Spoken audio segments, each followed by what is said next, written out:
एक बार की बात है कि एक बाज का अंडा मुर्गी के अंडों के बीच आ गया। कुछ दिनों बाद उन अंडों में से चूजे निकले, बाज का बच्चा भी उनमें से एक था। वो उन्हीं के बीच बड़ा होने लगा।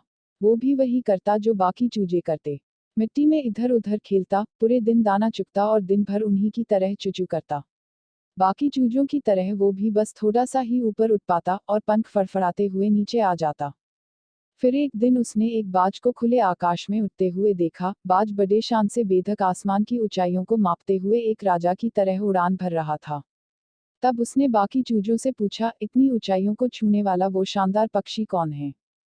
तब चूजों ने कहा, अरे वो बाज है, पक्षियों का राजा। वो बहुत ही ताकतवर और विशाल है, लेकिन तुम उसकी तरह नहीं उड़ सकते क्योंकि तुम तो एक चूजे हो। बाज के बच्चे ने इसे सच मान लिया कि मैं तो उड़ ही नहीं सकता, और उसने कभी वैसा बनने की कोशिश भी नहीं की। वो जिंदगी भर चूजों की तरह रहा और चूजों की तरह ही हरकतें करते हुए, बिना अपनी छुपी हुई ताकत, बिना अपनी असली पहचान, बिना अपनी असली औकात को पहचाने ही मर गया।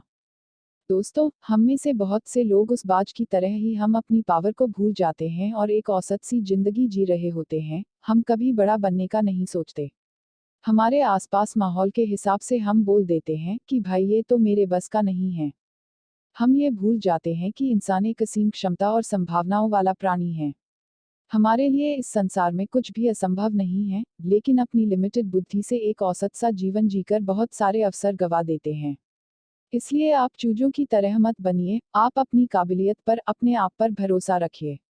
ये निर्भर नहीं करता कि आप कौन से परिवार, परिवेश, राज्य से हैं। ये निर्भर करता है कि आप अपने आप कितना आंकते हैं। तो पहचानिए अपनी क्षमताओं को और छूकर दिखाइए आसमान की ऊंचाइयों को। क्योंकि आप इसी के लिए बने हैं और यही सच्चाई है।